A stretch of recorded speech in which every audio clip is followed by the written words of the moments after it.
Salam inspiratif. Baik teman-teman, pada video hari ini saya akan membuat spesial membuat video terkait dengan apa sih syarat-syarat menjadi P3K.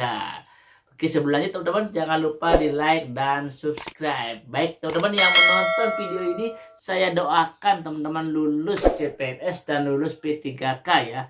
Astun kare, amin teman-teman bisa ikut bergabung bersama teman-teman ASN lainnya. Nah, oke, sebelum lanjut, intro dulu.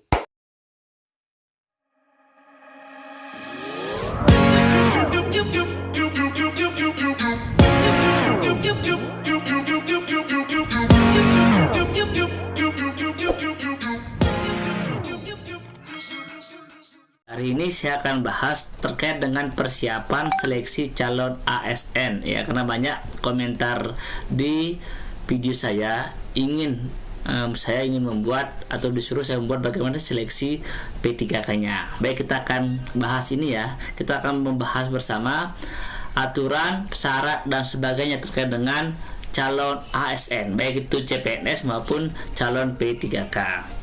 Yang pertama, pelaksanaan seleksi ASN ini 2021 itu akan ada 3 hal ya. Yang pertama akan ada P3K untuk guru, di mana persyaratan seperti ini kita akan bahas nanti ya. Ada juga CPNS dan P3K untuk non guru. Nah, ini untuk jalur CPNS-nya. Nah, untuk CPNS ini secara umum tidak ada perbedaan dengan yang tahun-tahun sebelumnya ya, kecuali yang umur ini dikecualikan untuk jabatan tertentu. Nanti kita akan bahas di berikutnya ya. Kemudian yang ini untuk seleksi P3K-nya. Nah, ini penting teman-teman yang ingin mendaftar P3K. Teman-teman ini wajib ya validasi UNI dan NIK integrasi dengan Dukcapil, sehingga teman-teman silakan dicek di Dapude apakah di Perpal PD-nya ya, Perpal GTK-nya, apakah NIK teman-teman sudah sama dengan yang di Dapudik. Jika belum, segera diperbaiki teman-teman, segera diperbaiki supaya antara Dukcapil dengan Dapudik itu ada kesesuaian. Jika tidak ya teman-teman tidak akan bisa membuat akun. Yang kedua, validasi usia teman-teman itu adalah 20 itu minimal sampai dengan 59 tahun atau 1 tahun sebelum batas usia jabatan pada saat mendaftar. Karena pensiun umur 60 berarti teman-teman minimal umurnya 59 sehingga bisa 1 tahun mengajar dan sebagainya. Yang ketiga akan ada pembuatan user dan password, itu nanti ada pengamanannya. Kemudian setelah akunnya selesai, teman-teman akan melakukan pendaftaran. Nah, ini kelengkapannya nanti akan ada syarat yang diminta, teman-teman silakan lengkapi.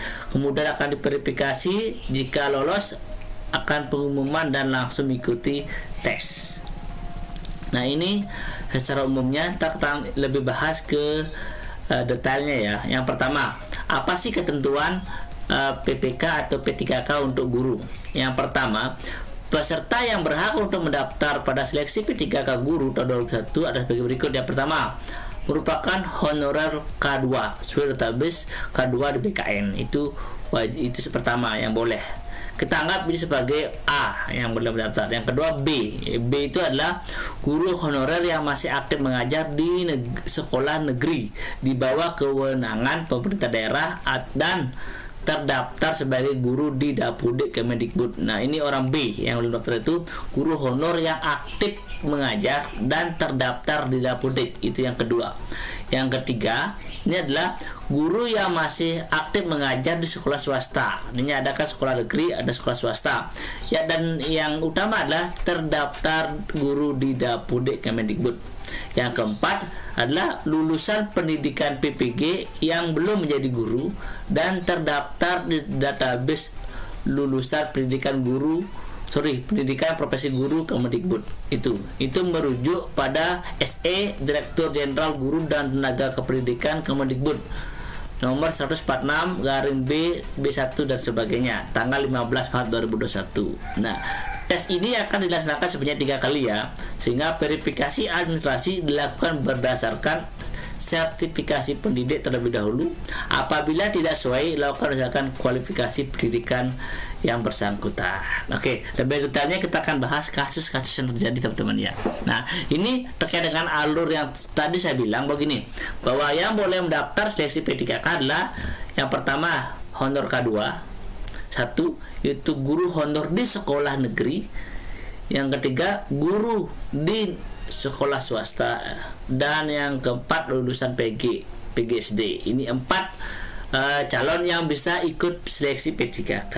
Nah, tahap awal yang dilakukan adalah pasti melakukan pendaftaran dan verifikasi berkas oleh Kemendikbud. Nanti akan ada verifikasi baik itu NIK dan Dapudik akan dicek ya apakah sudah benar dan sebagainya. Nah, tahap berikutnya peserta akan melewati tes pertama. Ini. Nah, tes pertama itu yang boleh ikut tes pertama itu yang pertama itu adalah K2 dan guru honor di sekolah. Itu yang boleh ikut tes pertama. Artinya mungkin di sekolah A itu mencari guru matematik. Berarti yang boleh ikut di sana adalah guru yang K2-nya matematik ataupun guru yang honor di sekolah tersebut matematik. Itu yang wajib mengikuti tes pertama. Sehingga tidak boleh melamar ke instansi lain. Yang kedua, jika formasi tersedia dan serdik kualifikasi sesuai, harus melamar di formasi tersebut. Itu seperti itu. Kita ibarat gini, ini dikasih kita itu didahulukan orang-orang yang emang dari sekolah tersebut yang harus mengikuti tes. Jika ada satu orang dan memenuhi kualifikasi, ya otomatis dia dapat tanpa ada persaingan yang ketat. Namun jika ada nyari cuma satu dengan 2 atau 3 mapel yang sama, kualifikasi yang sama, ya otomatis mereka akan versus 1 versus 2 melawan teman sendiri satu sekolah itu. Nah, ketika tes pertama tersebut tidak ada yang lolos atau tidak ada yang memenuhi kualifikasi seperti itu, akan ada tes yang kedua. Nah, tes yang kedua inilah yang boleh ikut adalah keempat ini yang boleh ikut tes kedua. Anggap ada K2 namun jurusannya bahasa Inggris, namun di sekolah tersebut tidak jadi bahasa Inggris, berarti dia nggak lulus tes pertama. Dia ikut tes kedua, di mana peserta milih kembali formasi di instansi yang masih belum terisi sesuai dengan syarat dan kualifikasi tersebut. Artinya kalau emang jurusan biologi sekarang di sekolah B itu ada jurusan biologi, dia akan bertarung di jurusan biologi di sekolah B yang tidak ada guru biologinya seperti itu. Nah, yang boleh melamar ya keempat ini, baik itu K2, guru honor di sekolah negeri, swasta, dan lulusan PPG. Nah, namun jika tes kedua ini tidak ada yang lolos, tidak ada yang memenuhi kualifikasi yang diinginkan seperti ini, ya otomatis mereka akan mengikuti tes yang ketiga. Peserta memilih kembali formasi yang masih belum terisi sesuai dengan syarat dan kualifikasi. Nah, ini akan ada tes yang ketiga jika tes yang kedua tidak lolos. Nah, nanti akan ada mungkin beberapa sekolah yang dia emang ada lowongan namun kosong, sehingga setelah tes ketiga formasi yang masih belum terisi dapat melakukan optimalisasi pengisian formasi kosong. Pengisian formasi kosong dilakukan berdasarkan ranking penilaian sekolah yang akan ditentukan Kemendikbud. Nanti akan diatur ini ketentuan bagaimana jika satu sekolah tersebut tidak ada yang melamar dan tidak ada yang kualifikasi yang cocok. Nanti akan diatur di sini sesuai dengan ketentuan Kemendikbud ya.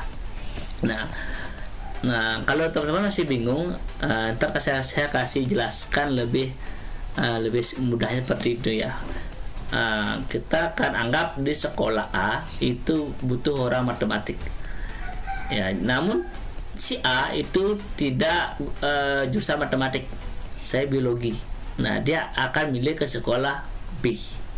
Nah, dia akan bersaing dengan keempat orang ini.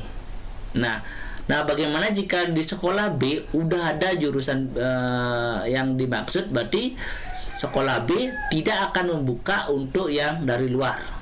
Ya, tidak akan membuka dari luar karena seleksinya akan dilakukan di sekolah B ya, orang yang ngondor di sana gitu. Kalau udah orang luar ya tidak bisa. Diutamakan orang yang ngabdi di sana atau ngondor di sana. Nah, tes kedua dilakukan ini ketika mapel yang diujiakan itu atau diteskan itu tidak ada guru honor yang di sana, sehingga ya dibuka secara umum. Nah, tesnya akan diikuti oleh keempat orang ini. seperti itu. Jika emang tidak memenuhi, ya akan ada tes ketiga, itu akan formasinya akan lebih luas lagi. Nah, ada beberapa kasus peserta P3K ya, ini yang udah dirangkum oleh BKN ya. Yang pertama, Anda adalah kategori 2 tapi tidak terdaftar di Dapudik, bagaimana?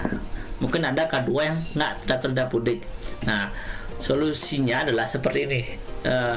Jika Anda K2 tapi tidak terdaftar di Dapudik, maka Anda diharuskan melakukan verifikasi pada web Info GTK untuk melanjutkan pendaftaran P3K Guru 2021. Jadi teman-teman harus buka web Info GTK ini, kemudian melakukan pendaftaran. Nah, setelah data Anda divalidasi, maka Anda akan mendapatkan program studi dan kode rekening. Anda dapat lanjut mendaftar di dalam instansi tersebut dengan program studi yang Anda miliki. Seperti itu untuk khusus itu K2-nya ya. K2 yang tidak terdaftar di Dapudik. Nah, ini untuk K2. Jika Anda adalah K2 dan terdaftar di Dapudik, ya artinya jika udah terdaftar, berarti seperti ini. Berarti teman-teman tinggal lanjut ya. Anda dapat mendaftar di instansi sekolah di mana terdaftar dengan sertifikasi dan program studi. Jika Anda K2 dan terdaftar datanya di Dapudik, namun di sekolah tempat Anda mengajar tidak ada formasi yang sesuai dengan sertifikat dan program studi Anda, sekolah tempat Anda mengajar tidak membuka formasi, maka Anda boleh memilih sekolah lain yang memiliki formasi yang dapat dilamar sesuai dengan sertifikasi ya. Ini dia akan masuk ke tes kedua ya. Tes pertama dia gugur karena tidak dicari jurusan yang diinginkan. Dia akan ikut tes kedua di sekolah lain.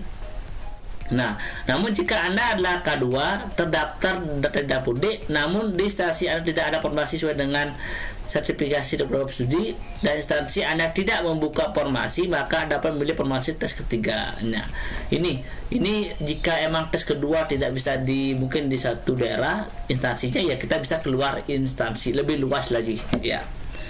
Nah, ini lagi ini untuk yang guru honor sekolah negeri ya, ini khusus untuk sekolah guru honor sekolah negeri. Nah, jika terdaftar di Dapudik tapi data sertifikasi program studi tidak ada. Nah, itu ya, mungkin Dapudik ada namun sertifikasi atau program studi tidak ada, sama kasus sebelumnya. Berarti ya, jika data Anda terdaftar di Dapudik namun sertifikasi dan program studi ada kosong, maka Anda diharuskan melakukan verifikasi pada web Info GTK untuk melanjutkan pendaftaran P3K tahunan gini. Jika teman-teman ada di Dapudik namun tidak ada program studinya, ya segera verifikasi di web Info GTK-nya.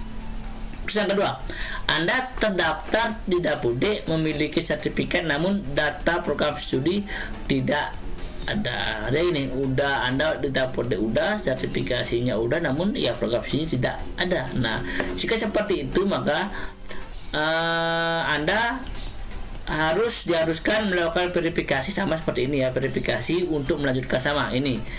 Ibaratnya ini mata pelajaran kita tidak ada di sekolah yang kita ajar gitu, sehingga ya terpaksa kita verifikasi dulu di Info GTK untuk bisa kita ikut tes kedua ya, ke nyari sekolah lain yang tidak ada formasi, tidak ada yang ngondor di sana, kita akan masuk ke sana. Nah, kasus berikutnya gini, Anda terdaftar di data Dapudik, data sertifikasi program studi ada, artinya Anda di Dapudik ada, sertifikasi dan program studi ada. Berarti kan enak ya. Jika seperti itu berarti Anda hanya dapat mendaftar di lokasi formasi sekolah tempat mengajar. Sehingga jika emang kita udah emang Dapudik ada, sekolah kita emang nyari, ya kita hanya boleh mendaftar di seperti itu. Kita nggak boleh lagi pindah ke sekolah lain, nggak bisa. Nah, jika data Anda terdaftar Dapudik, data sertifikasi program studi linear, namun sekolah Anda tidak ada formasi yang sesuai dengan sertifikasi atau program studi Anda, atau sekolah Anda mengajar tidak membuka formasi, maka Anda dapat memilih sekolah lain yang memiliki formasi yang sesuai dengan sertifikasi program studi Anda. Itu seperti tadi, jika emang sekolah kita emang tidak buka, ya kita akan nyari ke sekolah lain yang membuka formasi, namun sekolah tersebut tidak ada mapel ataupun orang yang mencari seperti itu, tidak ada guru honor di sana. Berikutnya, jika data Anda tidak Dapudik, sertifikasi sudah sesuai namun instansi Anda tidak ada formasi yang sesuai dengan prodi seperti ini. Jika satu instansi nggak sedia, kita bisa ikut tes yang ketiga, keluar instansi ya. Mungkin yang bisa satu instansi, kita akan keluar dari domisili kita seperti itu. Nah, ini khusus untuk guru-guru swasta ini. Jika Anda terdaftar di Dapur D, oke. Jika Anda tidak terdaftar di Dapur D, Anda akan mengisi data pribadi, namun Anda belum dapat memilih formasi sampai tes pertama selesai. Ya ini untuk yang sekolah swasta, karena inilah perbedaan antara sekolah negeri dengan sekolah swasta. Kalau kebiasaannya kalau buka P3 kan untuk sekolah negeri, sehingga teman-teman kita yang sekolah swasta tidak bisa ikut tes yang pertama, karena tes pertama itu akan diperebutkan oleh guru-guru yang ada di sekolah tersebut. Nah, untuk guru yang swasta, dia akan bisa mengikuti tes yang kedua, itu untuk formasi di sekolah yang tidak ada guru honor di sana, dan atau sekolah yang tidak ada kualifikasi tes pertama itu tidak lulus, sehingga guru swasta ikut akan bersaing di sana. Nah, jika Anda tidak terdaftar di Dapudik, ya Anda belum ada Dapudik, maka Anda harus menuju helpdesk Dapudik untuk mendapatkan diri Anda. Nah, jika Anda belum terdaftar Dapudik, segera daftarkan diri Anda di Dapudik ya, sesuai dengan tempat Anda mengajar. Nah, ini untuk lulusan PPG ya, karena ikut PPG namun Anda belum mengajar. Nah, untuk yang seperti ini sama statusnya seperti guru swasta ya, guru swasta. Dia tidak bisa ikut tes pertama, namun dia akan ikut tes yang kedua. Nah, apakah untuk yang tidak daftar di Dapudik, ya segera cari sekolah ataupun daftarkan diri Anda di Dapudik. Nah, ini akan ada sedikit tambahan nilai ya teman-teman ya, sehingga teman-teman yang sudah memiliki sertifikat pendidik, dia akan ada tambahan nilai 100% loh dari nilai maksimal kompetensi teknis. Usia juga sama, usia itu teman-teman akan dapat nilai tambahan 15% jika umurnya di atas 35 tahun dan berstatus aktif sebagai guru selama 3 tahun terakhir. Artinya jika teman-teman sudah berumur 35 tahun dan sudah mengabdi atau mengonor lebih dari 3 tahun sudah Dapudik, Anda akan dapat nilai tambahan 15%. Dan yang ketiga, disabilitas juga dapat poin 10% tambahan. Itu verifikasi akan dilakukan oleh Kemendikbud melalui metode verifikasi video. Yang terakhir itu untuk guru honor K2 itu juga dapat 10% ya. Itu dibuktikan dengan status aktif sebagai guru selama 3 tahun terakhir. Nah, seperti itu teman-teman ya, info terkait dengan bagaimana sih syarat untuk mendaftar guru P3K. Nah, teman-teman, secara umum ini saya bahas syarat-syaratnya. Nanti kedepannya saya akan juga bahas terkait dengan soal-soal ya, soal-soal apa sih yang harus dipelajari, yang harus dikuasai sehingga teman-teman bisa lulus P3K. Oke, semangat teman-teman. Saya doakan teman-teman lulus yang menonton video saya ini. Mudah-mudahan saya doakan supaya lulus P3K lancar dan bisa bergabung dengan teman-teman ASN lainnya. Oke, saya doakan teman-teman lulus tahun ini. Oke, semangat.